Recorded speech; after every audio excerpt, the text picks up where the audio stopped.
Gênesis no capítulo 3. Eu quero falar sobre algo no qual todos nós estamos implantados e vivemos, e convivemos. Nós somos cidadãos do reino de Deus, mas vivemos nesse mundo, vivemos nessa terra. Temos anseio pela vida eterna, anseio pelo céu, esperança da vida eterna. Aguardamos a nossa morada, no qual sairemos um dia com Cristo. Mas enquanto isso, esperamos o já de Deus e vemos o ainda não. Ainda estamos aqui, ainda temos dores, ainda temos lutas, ainda temos luto, ainda temos doença, ainda temos questões que nos machucam aqui na terra. Mas nós somos cidadãos celestiais ao mesmo tempo, porque temos a Cristo no coração. E nós vivemos no reino de Deus e somos chamados por Deus a sermos agentes desse reino. E o que eu quero trazer para os irmãos hoje é essa tensão que há entre dois reinos. Essa tensão ela começa desde a eternidade, mas ela é inaugurada em Gênesis 3,15, é pelo menos posta a nós em Gênesis capítulo 3, versículo 15, de uma forma mais específica. Um texto muito conhecido, esse texto é conhecido como o proto-evangelho. É aquele que traz a semente do evangelho, é aquele que aponta para Jesus desde o Antigo Testamento. E eu quero ler com os irmãos, peço a atenção dos irmãos, que diz assim: porém inimizade entre ti e a mulher, entre a tua descendência e o seu descendente. Este te ferirá a cabeça, e tu lhe ferirás o calcanhar. Feche seus olhos. Pai, que o Senhor venha falar aos nossos corações, que a tua palavra aqui possa encontrar guarida em cada coração. Te agradeço por essa oportunidade, ó Pai, de ministrar a tua palavra. Que o Senhor venha vivificar os nossos corações, em nome de Jesus. Amém e amém. Meus irmãos, sobre quem que há a inimizade aqui? Sobre a serpente, sobre ela. É claro que a serpente aqui ela era representante de Satanás, ou seja, daquele que é contrário a Deus. E é inaugurada uma promessa, a promessa de um descendente. E esse descendente hoje, nós olhamos a história de trás para frente, nós sabemos que ele é Cristo Jesus. Ele é aquele que esmagaria as obras de Satanás. Ele que esmagaria a cabeça de Satanás. É aquele que venceria. E é interessante que a gente entrar no coração ali de Adão e de Eva, e hoje a gente vê a história de trás para frente, mas toda a linha da Escritura, se você passar o Antigo Testamento todo, é que eu peço que você observe isso na sua leitura bíblica, ela está apontando para um descendente. Deus, ele tem uma história para se cumprir aqui, e essa história é esmagar a cabeça da serpente, ou seja, Jesus morreu por nós na cruz. Hoje nós podemos saber que realmente é isso, mas há uma tentativa de uma preservação dessa descendência até chegar em Cristo. Por outro lado, o reino das trevas, o império das trevas, tenta, de alguma forma, acabar com essa descendência, acabar com essa família. É interessante que quando a gente continua lendo Gênesis, olha o capítulo 4, versículo 1. Coabitou o homem com Eva, sua mulher, esta concebeu e deu à luz a Caim. E ela falou assim: adquiri um varão com o auxílio do Senhor. Ela talvez estava achando que Caim, ao ser nascido, seria esse descendente dela. Imagine-se na mente de Eva. Mas o texto continua, versículo 2: depois ela deu à luz a Abel, seu irmão. Abel foi pastor de ovelhas e Caim lavrador. E os irmãos conhecem a história. Acontece que os dois ofereceram uma oferta a Deus. Deus não aceitou a oferta de Caim, mas aceitou a oferta de Abel. E Caim mata Abel. E Deus suscita, versículo 25, olha o que diz o versículo 25: tornou Adão a coabitar com sua mulher, e ela deu à luz um filho, a quem pôs o nome de Sete. Porque disse ela: Deus me concedeu outro descendente em lugar de Abel, que Caim matou. Olha que interessante. E o versículo continua: a Sete nasceu-lhe um filho, o qual pôs o nome de Enos, e daí se começou a invocar o nome do Senhor. Olha que interessante. Abel foi morto, mas a semente do descendente, a linha que levaria até o descendente de Cristo, foi preservada. Por quê? Porque Deus concedeu a Eva outro descendente, versículo 25, em lugar de Abel. E o nome dele é Sete. E Caim matou Abel. Olha que interessante. Caim, ele pode ser chamado, entendido aqui, como aquele que estava representando, em certa medida, a descendência da serpente. Porque Satanás também quer levantar um povo. Satanás também quer instituir um império. Satanás tem os súditos dele. Satanás tem os seus servos. Não se engane, ele tem. Você crê nisso, meu irmão? Mas Deus tem um reino. E Deus, ele quer cumprir a sua obra através dos agentes do reino. E o inimigo, Satanás, quer impedir isso. Há uma tensão entre dois reinos. Nós precisamos entender isso. E a Bíblia fala sobre isso. E desde o Éden, desde o nascimento de a primeira família, aquela preservação da semente que se daria ali em Abel, mas ele foi morto. Aí Deus providencia Sete.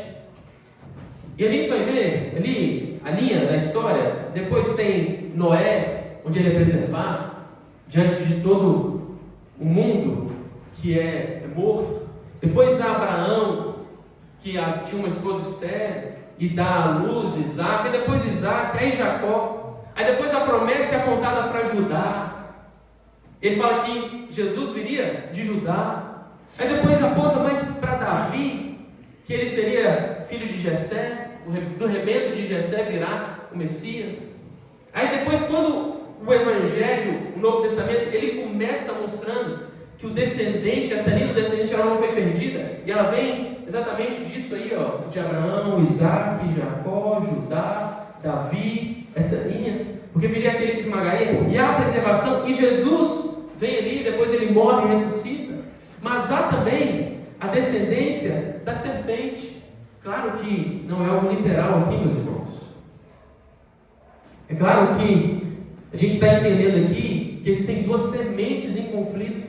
Aqueles que pertencem ao domínio da serpente e se levantam contra Deus, se levantam contra o plano de Deus, e aqueles que pertencem à linhagem da promessa e aguardam o cumprimento dessa promessa. Há aqueles que cooperam contra o reino de Deus e aqueles que cooperam a favor do reino de Deus. E nós podemos, por vezes, ser agentes do reino de Deus, estarmos desse lado de cá, mas as nossas ações cooperarem com o reino, com o império das trevas. E sem saber, nós cooperamos com a descendência da serpente. Eu olho, por exemplo, para Caim. E Caim, ele pode ser chamado como aquele que era da descendência da serpente. Como representante da descendência da serpente. Olha o que 1 João 3,12 diz: não sejamos como Caim, que era do maligno. Olha como a Bíblia trata isso com seriedade. E matou o seu irmão. O apóstolo João não está falando que Satanás era o pai biológico de Caim. Não. Mas ele está dizendo que Caim pertencia à esfera, ao domínio, à prática daqueles que se opõem a Deus. Por isso nós podemos falar teologicamente que Caim era um representante da descendência da serpente. Assim como a serpente teve outros representantes. Nimrod, Gênesis capítulo 11, quando quer levantar a torre, chamada Torre de Babel. Ele era um representante dessa esfera, desse lado, desse império, desse domínio, dessa esfera que as suas práticas elas inferem oposição a Deus. Jesus falou isso em João capítulo 8, versículo 44. A alguns ele diz: vocês são do seu pai, o diabo, e querem satisfazer os desejos dele. Há uma tensão entre dois reinos. O diabo quer levantar sujos. Olha, continua a descendência. Depois veio Babel, Babilônia, depois o Egito. O Egito talvez seja um representante dessa linhagem da descendência da serpente. E que não está falando biologicamente, está falando aqueles que se opõem contra Deus. Os cananeus, Golias pode ser um representante da mesma forma. Os reis ímpios. E por fim o anticristo, que eu estou fazendo um panorama geral da história. Ele é aquele que é do time do império das trevas. Então, repito, existem duas sementes em conflito. E olha o que Deus disse para Caim, no versículo 7. de Gênesis capítulo 4. Olha o versículo 6, ele começa. Então lhe disse o Senhor: por que andas irado? Por que o teu semblante decaiu?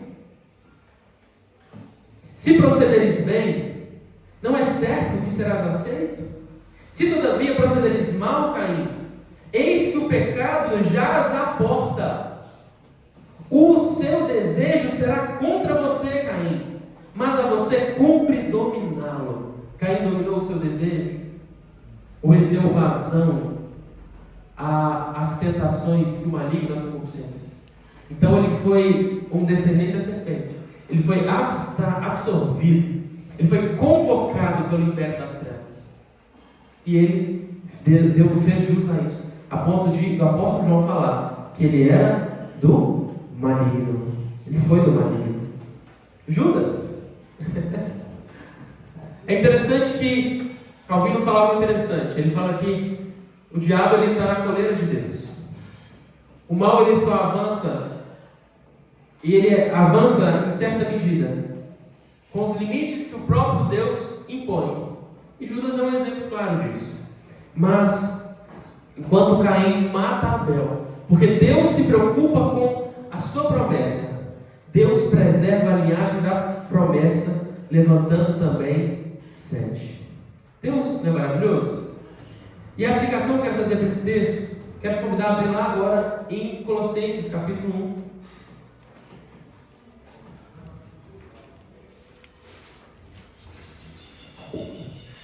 Os irmãos estão entendendo o que a gente está querendo trazer aqui nessa manhã? Há dois reinos. Ou melhor, há um reino e há um império. O império tenta convocar súditos, mas há um reino eterno, onde Deus nos convoca também. E olha o que diz versículos 13 e 14 de Colossenses 1. Que Ele nos libertou do império das trevas e nos transportou para o reino do Filho do seu amor, no qual temos a redenção, a remissão dos pecados. Eu quero trazer 3 aplicações sobre esse texto. Primeiro, há um império e um reino, mas é infinitamente melhor ser do reino de Deus. Pastor, me dê um motivo, te dou. Porque o reino de Deus, por que ser do reino de Deus é infinitamente melhor do que o império das trevas? Porque o reino de Deus não nos oferece simplesmente uma vida melhor agora na terra. O reino de Deus nos oferece Cristo Jesus. O reino de Deus nos oferece Cristo. Ele se deu, Ele se dá a nós. E quem é do reino tem a Cristo e tem o Espírito Santo. Isso é o melhor que Deus pode nos dar a si mesmo, nos dar de si. Por que ser do reino de Deus é melhor? Quando alguém te perguntar, por que ser da igreja? Por que participar? Por que tentar cooperar com a agência do reino de Deus, na expansão do Evangelho? Por que ter uma missão? Por que ter uma causa? A causa de Cristo é a melhor causa que você pode ter. E quando eu estou nesse reino, responda assim: eu tenho a Cristo, eu tenho o Espírito Santo. E essa é a melhor resposta que você pode dar para alguém. Mas com Cristo vem os bônus de ter a Cristo. Com Cristo eu tenho o perdão dos meus pecados. Com Cristo eu tenho a vida eterna. Com Cristo eu tenho reconciliação com Deus. Jesus falou: do que adianta um homem ganhar o mundo inteiro e perder a sua alma? Do que adianta eu labutar, suar, me esforçar, mas não suar, labutar, servir a uma causa que é uma causa eterna, superior? Meus irmãos, os nossos esforços humanos, eles não podem ser para o benefício próprio, unicamente. Uma vez eu ouvi um pastor falar assim, que a gente trabalha e ganha dinheiro para algumas coisas. Para tomar sorvete. Aqui ele está falando só de sorvete, né? Ele está falando sim, nós podemos ter um conforto, mas nós também ganhamos dinheiro para servir a Deus, para abençoar o próximo, para abençoar a causa do reino de Deus. Ele tem 3 dimensões: para o alto, para os lados e para dentro. Quando eu sou absorvido pelo reino de Deus, os meus afetos, a minha mente, os meus pensamentos, eles caminham nessa direção. Mas quando eu vivo nessa tensão entre 2 reinos, eu sou simpatizante de Jesus, eu acho legal, eu quero até ser perdoado, eu quero até ir para o céu, mas a minha conduta, a minha forma de pensar, de enxergar, de ouvir, de agir, o envolvimento da minha energia, do meu suor. Ele se dá nessa mistura entre dois reinos. Às vezes nós podemos, através das nossas ações, usar da graça que Deus nos deu, mas usar para favorecer o império das trevas. Deus não quer isso de nós. Irmão, a aplicação sobre a sua vida é infinitamente melhor ser do reino de Deus. Nunca negocie os seus valores, os seus princípios, para agradar servos, sem saber às vezes, do império das trevas. Não, pastor, você está falando que aquela pessoa lá é do diabo. Jesus falou, só há duas opções. Ou você é meu servo, ou você é servo do diabo. E o diabo tem até alguns súditos, algumas divindades. Mamon é uma divindade do diabo. É um súdito do diabo. A qual muitos prestam reverência. A qual muitos devotam suas vidas. A qual muitos matam por conta de amor a Mamon. Muitos matam às vezes a sua casa. Muitos matam às vezes o seu relacionamento. Muitos matam às vezes a graça de Deus comum, é que eu falo, a graça comum. De Deus te deu dons e talentos, você deveria usar para o reino de Deus, você usa para outras coisas, e não para o Senhor. Tem uma história muito conhecida daquele moço que teve a oportunidade, né? Claro que é uma anedota aqui, né? Ilustração. Ele foi visitar assim aquele muro que dividia, e a Bíblia fala que é um abismo, né? Por isso não entendam teologicamente, entendam como uma ilustração. Aquele muro que dividia o céu, ou melhor, o inferno, estou trazendo isso aqui do inferno, do céu, né? E no meio tinha um muro. E de um lado estavam Jesus, os anjos, e aquela pessoa estava em cima do muro ali, né? E olhando os anjos de um lado de Deus, os anjos do diabo, e via os demônios falando assim, e via os anjos de Deus falando assim, vem para cá, desce desse muro, vem para o céu, vem estar nesse lado do reino. Vem estar do lado onde Jesus está. Vem se entregar a Cristo. E do outro lado, aquela pessoa em cima do muro, vê os demônios tranquilos, não tentando convencê-lo, só de boa ali, porque ele está ali.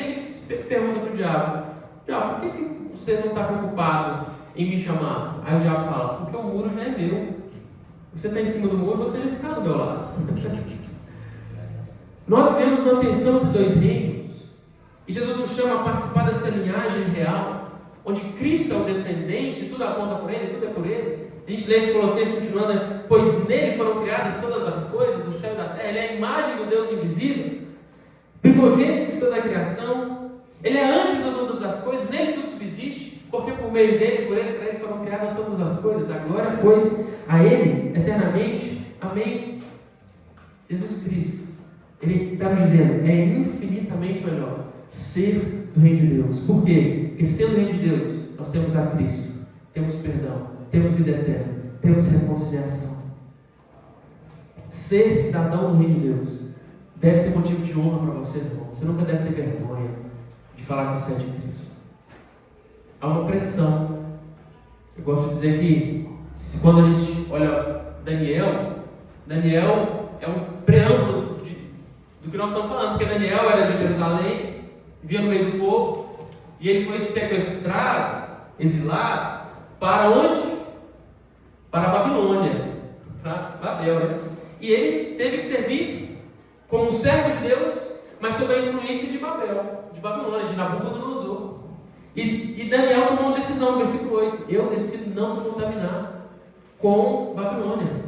Está sendo servido a mim um banquete real. E Nabucodonosor colocou Daniel para comer das finas iguarias do rei. Daniel falou que não, eu tenho um Deus, eu estou vivendo aqui, eu sei que é tempo de passagem, mas eu tenho um Senhor. Eu não sou desse mundo, eu não vou me contaminar com vocês, eu não vou fazer parcerias com vocês para engrandecer, para eu ter acesso ao rei. Eu não vou fazer negociações com você para ter acessos a Nabucodonosor. Porque eu não vou envergonhar o nome de Cristo, o nome do meu Senhor, para agradar os súditos do diabo. Daniel tinha uma noção de que ele via uma tensão de dois reinos. A pergunta que eu faço é, você tem, meu irmão?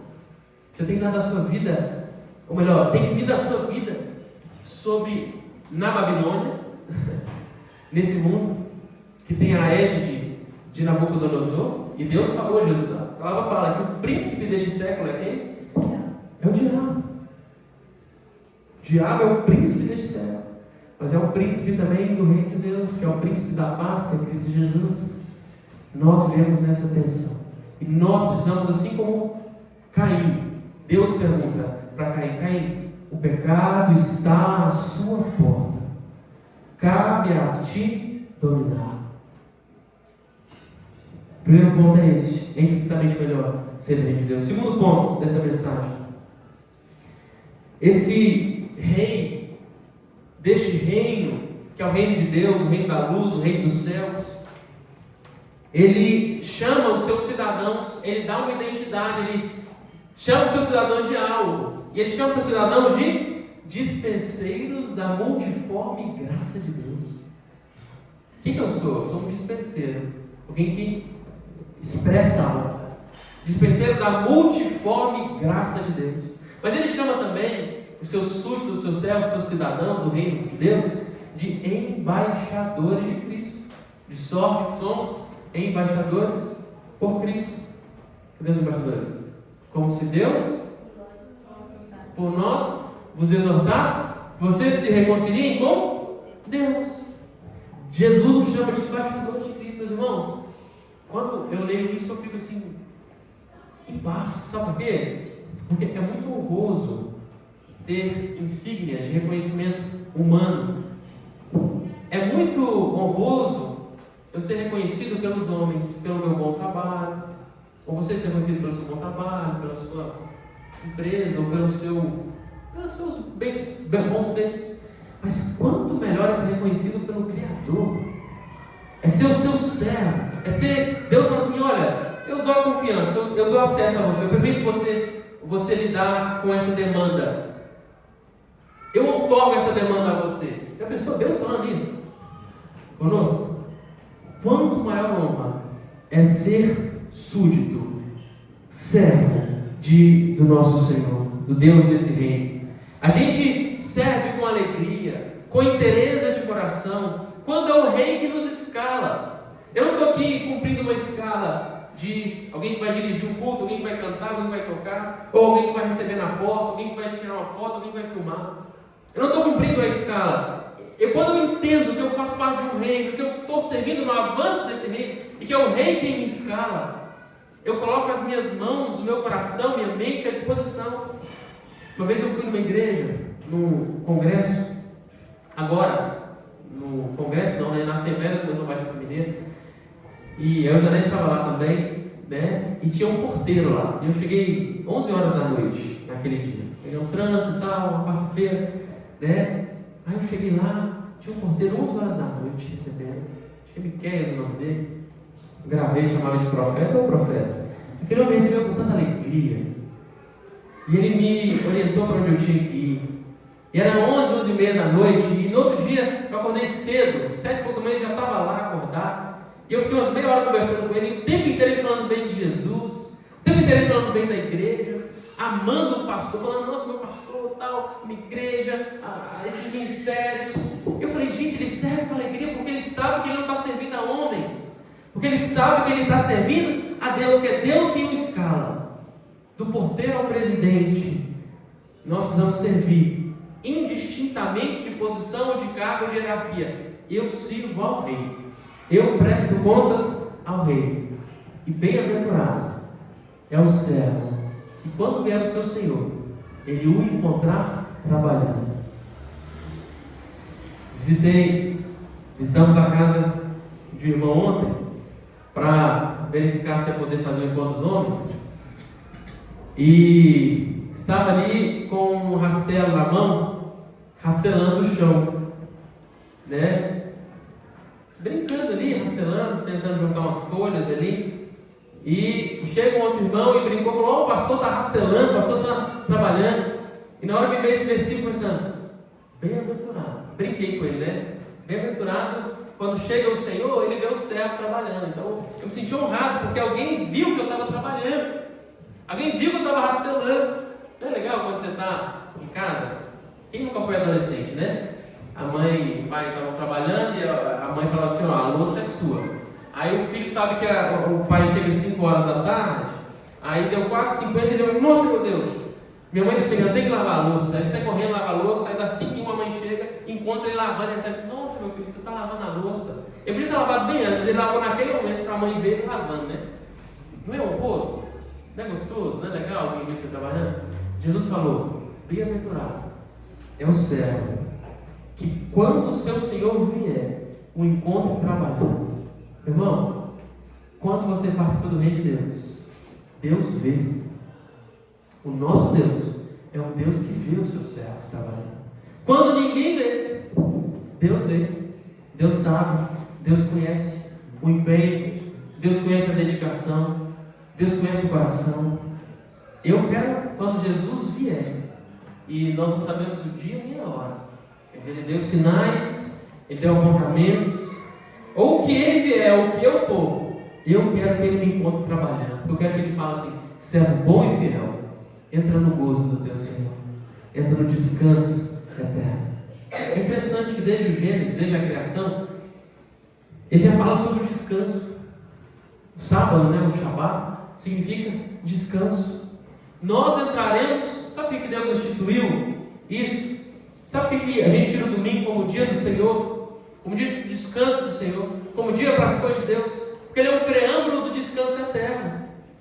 Deus promete um descanso eterno. É por isso que Deus descansou. Deus precisa descansar? Não. Mas o fato de descansar, Ele está apontando. Ele falou: haverá um descanso.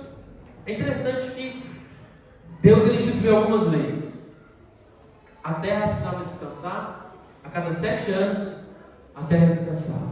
E a cada 7 conjuntos de 7 anos, vezes 49 anos, havia um descanso geral. É o jubileu, né, que era chamado. Não vou entrar nesse detalhe, mas o resumo é que Deus, Ele se importa com o descanso. Isso aqui eu não estou falando só para você descansar fisicamente, mas quando Ele nos ensina a descansar, Ele fala: haverá um descanso eterno, haverá um gozo eterno, e bem-aventurados seremos nós, se entrarmos nesse descanso eterno, trabalhando na terra, que ouviremos do nosso Senhor: servo bom e fiel.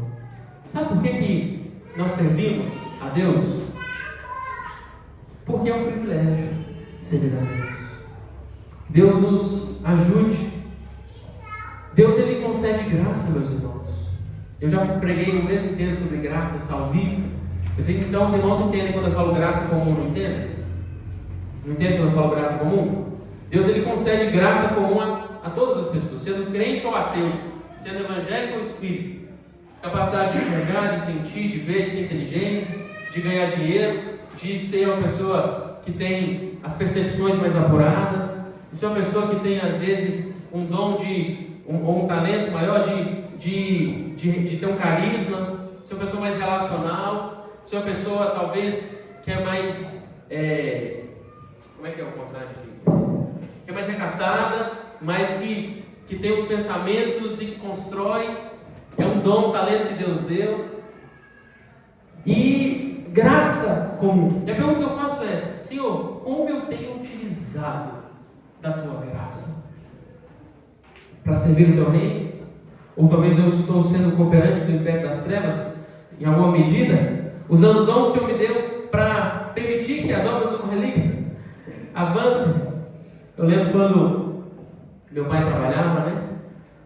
Eu já trabalho ainda, mais ou menos. E eu acompanhava em alguns trabalhos. E surgiu um grande desafio. Meu pai fazia homologação do Corpo de Bombeiros, né, o AVCB, Alta Vistoria do Corpo de Bombeiros. Ele permitia que uma instalação funcionasse legalmente, né, sob as normativas do Corpo de Bombeiros e prevenção contra incêndio. E tinha uma cliente que ele atendia, que era dono de um restaurante chinês. E eu fui lá com ele, eu ajudava ele a segurar a prancheta, a fazer desenho, a pegar a fita métrica ali, eu estava aprendendo. E em cima estava sendo inaugurada uma boate gay. E para que aquele empreendimento fosse de baixo, que era o chinês, fosse ok, que tivesse um dia, as normativas tinham que atingir o empreendimento de cima também. E veio a pergunta naquela época: nem pastor era, nem fazia seminário, só acompanhava meu pai. E aí, nós vamos cooperar com essa situação? Ah, mas se eu não cooperar, outro vai fazer o projeto de incêndio. Eu vou ser um profissional aqui. Eu estou sendo secular. Eu sou secularizado porque não, eu não tenho problema, porque eu estou fazendo só o meu trabalho. Ou seja, o reino de Deus não envolve as minhas decisões para fazer uma escolha. Se eu ajudo a homologar uma coisa que Deus é contrário, que vai cooperar com o império das trevas, mas outro vai fazer, não importa, mas as minhas mãos eu não vou sujar minhas mãos. Não, mas é uma oportunidade financeira muito boa. Eles pagam bem, não tem problema. Não vou, porque o nosso nome, o nosso caráter diante de Deus vale mais. Deus concede graça comum a alguns, e o diabo tenta angariar súditos, ou para o seu reino, ou para ações do seu reino. O que importa é nós lembrarmos, Senhor, eu não vou seguir os insubordinados, Senhor, eu quero cooperar com o reino maior. Há um descendente, eu quero estar no céu, e eu farei de tudo para cooperar com o teu reino. Significa que eu não posso trabalhar nessa terra? Não. Nós trabalhamos como cidadãos do céu. A nossa ética é a ética de Cristo. O nosso caráter é o caráter de Cristo. É por isso que diante das tentações mundanas, a gente segue o exemplo de Cristo. Quando você vai, por exemplo, na vendinha de um irmão da igreja, onde todas as outras pessoas estão vendendo coisas que cooperam para os vícios, mas aquele irmão de Cristo fala: eu não vou vender isso. Que ele compra um outro, porque eu não vou de alguma forma cooperar, não vai passar por mim, o fluxo vai ser interrompido aqui. Se há um cano e o fluxo está passando aqui, eu vou interromper. Que fidelidade a Deus, que atração da bênção de Deus, quando uma pessoa é um cidadão do reino, vive para glorificar Cristo Jesus. Quem entende que tudo vem de Deus, os recursos que tem, que conquistaram, sabe que vem de Deus, a saúde que permite que você trabalhe, sabe que vem de Deus, a capacidade para administrar, para organizar, para servir, para contribuir, vem de Deus. Isso é graça. Como eu tenho usado da graça que Deus me deu. Irmão, você atrai a bênção de Deus sobre a sua vida. Não estou falando de bênção material, estou falando da bênção do Senhor. A bênção que só edifica.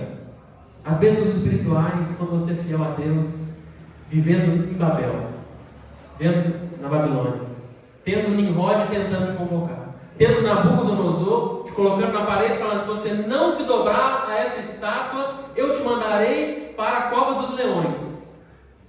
Falando para Misael, Ananias e Azarias, ou Sadraque, Mesaque e Abednego: se vocês não fizerem isso, não se dobrarem diante dessa estátua, eu te mandarei na fornalha de fogo ardente. Fala assim: eu sou disposto a ir para a fornalha, porque Jesus vai estar lá comigo. Nós vivemos dessa terra enquanto cidadãos do reino, uma tensão de dois reinos, mas sabendo, eu decido nesse mundo mau não me contaminar com as finas iguarias do reino. O cristão, ele tem essa lógica. E por fim, finalizo, terceiro e último ponto, trazendo um texto, Tito 2. Para mim ele fala sobre que os cidadãos do reino não só sabem que é melhor ser do reino de Deus, não só têm o privilégio, o gozo por servir a Cristo e servem a Ele, não negociando com Babilônia, mas esses cidadãos desse reino, terceiro ponto, eles vivem expressando o caráter do reino. Talvez você vai ser a única Bíblia que alguém vai ler, meu irmão. Talvez você vai ser a única forma de expressão do caráter de Deus que alguém vai ver. É triste quando alguém vira e fala assim para você, denunciando o irmão em Cristo, falando: o cara lá é crente, mas está me dando calote aqui, ó. Nós estamos expressando o caráter do rei, do reino? Nós estamos expressando os princípios do rei, do reino? Não. 1000 vezes não. Tito 2,11 ele fala assim: por quanto a graça de Deus se manifestou salvadora a todos os homens, educando-nos. Fala de educação. Para que, renegadas a impiedade e as paixões mundanas, vivamos neste presente século, de forma sensata, justa e piedosa, e aguardando a bendita esperança e a manifestação do nosso grande Deus, da glória do nosso grande Deus Salvador, Cristo Jesus, o qual a si mesmo se entregou, a fim de remir-nos de toda iniquidade e purificar para si mesmo um povo exclusivamente seu e zeloso de boas obras. Os cidadãos desse reino querem ver nesse tempo expressando o caráter do rei. Sabe por quê? Sabe qual é o principal objetivo do rei do império das trevas? Satanás? É fazer a criação de Deus não expressar a imagem semelhante de Deus. Deus criou o ser humano de uma forma diferente de todo o restante da criação. Ele criou o ser humano de forma diferente. E qual é essa diferença? Se dá em ser a imagem e semelhança de Deus. Enquanto o reino de Deus quer cooperar para que você expresse o caráter, os atributos, a conduta, o padrão do reino, o coração do reino, o amor do reino, o perdão do reino, o inimigo das nossas almas quer cooperar para que você não expresse a imagem e semelhança que Deus criou em você. Vai fazer de tudo para distorcer sua identidade, distorcer seu caráter, mudar a forma como você fala, mudar a forma como você vê, mudar a forma como você ouve, te desorganizar. Mas os cidadãos desse reino de Deus, que entendem que é um privilégio, que amam servir a Jesus, que cooperam por uma causa, eles vivem expressando o caráter do rei, porque eles foram resgatados do império das trevas e transportados para o reino da luz, Jesus Cristo. Então eles vivem de forma sensata, justa, piedosa. Eles aguardam a bendita esperança, eles vêm com os olhos dos céus. Eles sabem que os problemas da terra são limitados, eles aguardam a esperança eterna, eles aguardam a vida eterna. E por fim, eles são zelosos, versículo 14, de boas obras. Porque as nossas boas obras glorificam ao Pai que está no céu. Para que vejam as vossas boas obras, glorifiquem ao Pai que está no céu. Quero finalizar cantando com os irmãos um hino. Esse lá